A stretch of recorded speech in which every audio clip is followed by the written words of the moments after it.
అది బండలోంచి బయటికి రాదంట. అది బండ వెనకాలే తిరుగుతుంటదంట.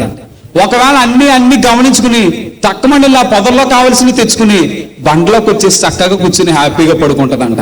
అందుకే దావీదు భక్తుడు తన కీర్తనలు ఎలా అంటాడో, నేను నిద్రపోయి పండుకొని తిరిగి మేలుకొందును అన్నాడు. హల్లెలూయా. ఎంత ధైర్యమో తెలుసండి. ఎవరైనా ఆ మాట అనగలమా?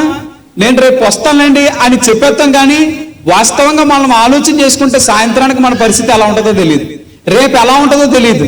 కానీ దావీదు అన్నాడు, నేను నిద్రపోతాను, పండుకుంటాను, తిరిగి మళ్ళీ మేలుకుంటాను అన్నాడు. హల్లెలూయా. కారణం ఏంటో తెలుసా? నేను నా దేవుడిని ఆశ్రయదుర్గంగా పెట్టుకున్నాను.